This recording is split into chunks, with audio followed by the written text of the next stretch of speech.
नमस्कार, बहुत स्वागत है आपका आश्रम यूट्यूब चैनल में। जब हम किसी हाथ का एनालिसिस करते हैं तो कुछ चीज़ें प्रमुख होती है कि सबसे पहले हम हथेली के बनावट को देखेंगे, उसके बाद उंगलियों की बनावट को और उसके बाद उसकी आयु रेखा प्रमुख चीज़ें होती है। जैसा कि इस हथेली में देख पा रहे हैं कि उंगलियों की बनावट, इनकी उंगलियों को देख लीजिए, लगभग इस प्रकार से देखते हैं।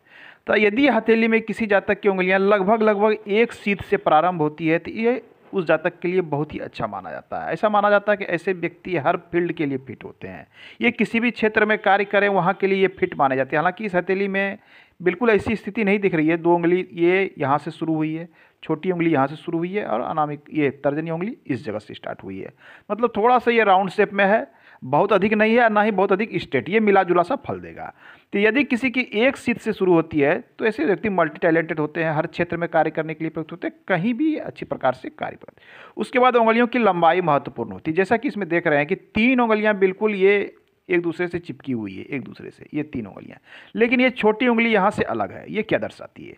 यदि छोटी उंगलियां अन्य तीन उंगली से जब आप नॉर्मल कंडीशन में रखते हैं वो ये अलग होती हो, जैसा कि इस पिक्चर में दिख रहा है कि छोटी उंगली यहाँ से थोड़ी सी अलग है, अब स्वतः अलग होती हो, अलग करने का प्रयास नहीं करना है, स्वतः अलग हो रही हो, तो ये दर्शाता है कि व्यक्ति की सोच जो है वो अन्य लोगों से थोड़ी हटके होती है। किसी भी विषय पर सोच अलग होती है, अलग तरह से सोचते हैं, रिएक्ट भी अलग तरीके से करते हैं। ये अपने निजी मामले में किसी का भी हस्तक्षेप बिल्कुल इनको पसंद नहीं होता है।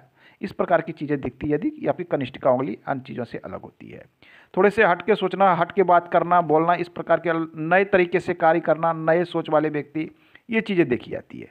अब है कि उंगलियों की लंबाई भी महत्वपूर्ण होती है कि छोटी उंगली है कितनी बड़ी। यदि छोटी उंगली आपके इस पर्व से, ध्यान दें, इस पर्व से ऊपर निकल जाती है या इसको छू लेती है तो ये अपने आप में शुभ चिन्ह माना जाता है। ऐसा माना जाता है कि ऐसे व्यक्ति ऊर्जा से भरे हुए होते हैं, हर क्षेत्र में कार्य करने में सक्षम होते हैं। इन्हें मौका मिले तो किसी भी क्षेत्र में ये अच्छा कार्य कर सकते हैं। इस प्रकार की चीज़ें, मनी मैनेजमेंट अच्छा होता है, धन से धन को कमाना, ये किसी कार्य करने में किस प्रकार से स्टेप बाय स्टेप करें, इस प्रकार की प्रवृत्ति दिखते हैं।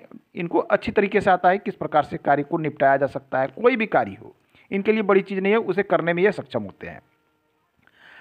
अब जब और चीज़ देखते हैं तो इनके बुद्ध पर्वत जैसे कि हथेली में दिख रहा है, थोड़ा सा उभरा हुआ दिख रहा है। ये बुद्ध पर्वत का अच्छा होना माने नई गतिविधि, नई सोच, वैज्ञानिक गतिविधि, इस प्रकार की चीज़ों को दिखलाता है। साथ में व्यावसायिक रुचि, मतलब व्यवसाय के क्षेत्र में व्यावसायिक रुचि, इस चीज़ों को दिखलाता है बुद्ध पर्वत यदि किसी का अच्छी स्थिति में है तो व्यवसाय को समझना, व्यवसाय की ओर रुचि, इस प्रकार की प्रवृत्ति दिखलाता है और ये उसमें सफल होते हुए देखे जाते हैं। यदि साथ में बुद्ध रेखा किसी जातक की हथेली में होती है तो ये अत्यंत शुभ माना जाता है। बुद्ध पर्वत भी अच्छा और बुद्ध रेखा भी हो, ये दोनों स्थिति बहुत अच्छी मानी जाती है। इसमें रेखाएं तो हैं जो मनी ट्रायंगल बना रहे हैं, लेकिन ये रेखा यहाँ पर आके बंद हो रही है। ये अच्छा साइन है, लेकिन ये साइन अगर ये लंबा होता तो यह अति उत्तम माना जाता। अब आइए हम इस पर भाग्य रेखा को देखते हैं।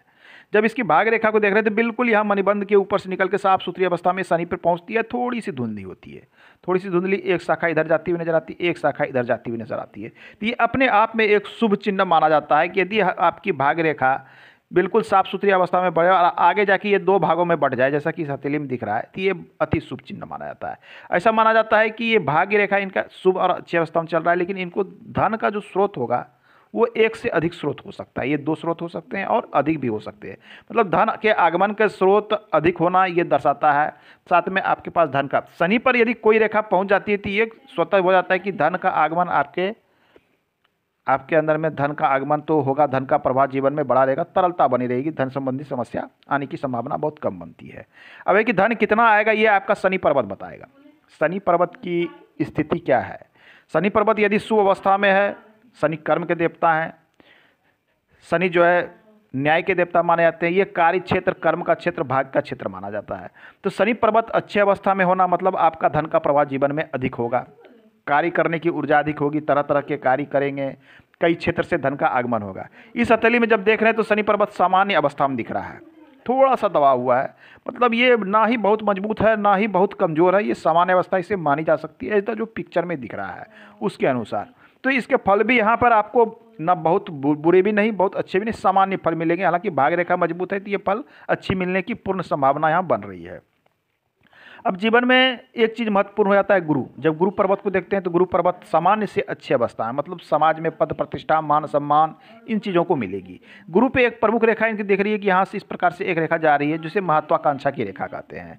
ये रेखा बिल्कुल स्पष्ट दिख रही है, उच्च महत्वाकांक्षा, बड़ा कार्य करने की इच्छा, बड़ी आध्यात्मिक अभिरुचि, इस प्रकार की चीज़ों। गुरु का अर्थ होता है मार्गदर्शन करना। गुरु पर्वत अच्छे स्थिति में तो ऐसे जातक जो है समाज का मार्गदर्शन करते हैं, समाज में इनको अच्छी पद प्रतिष्ठा, मान सम्मान, यश प्राप्त होता है, इस प्रकार की चीज़ों को देखते हैं। हालांकि इनकी जो उच्च महत्वाकांक्षा उसे एक रेखा यहाँ काट भी रही है, अर्थात कहने का अर्थ है कि महत्वाकांक्षा उच्च है, लेकिन इनको इस स्थिति को प्राप्त करने, मतलब किसी भी क्षेत्र में उच्च स्थिति को प्राप्त करने में अब इनको संघर्ष होगा, क्योंकि एक रेखा जब इसे काट दिया तो यहाँ पे ये संघर्ष की उत्पत्ति कर दी। अब कुछ लोग कन्फ्यूजन में पड़ जाएंगे कि ये क्रॉस का चिन्ह नहीं, ये गुरु पर्वत पे क्रॉस का चिन्ह नहीं है। गुरु पर्वत पे जो क्रॉस का चिन्ह बनता है वो बिल्कुल साफ सुथरा स्पष्ट बने तो ही इसके संपूर्ण और अच्छे फल देखने को प्राप्त होते हैं। जब ये अन्य रेखाओं के सहयोग से मिले तो इसका परिणाम थोड़े कम हो जाते हैं। तो यहाँ जो हम देख रहे हैं, यहाँ से एक महत्वाकांक्षा रेखा इस प्रकार से गई, एक रेखा यहाँ से काट रही है, मतलब महत्वाकांक्षा पूर्ण होने में संघर्ष को बढ़ाएगा। अब इसका अर्थ ये निकल जाता है, गुरु पर्वत अच्छी अवस्था में, ये शुभ अवस्था में है। बुध पर्वत अच्छी अवस्था में, व्यवसाय की रुचि हो सकती है। चलते हैं सूर्य पर्वत, जो अत्यधिक महत्वपूर्ण होता है हथेली में।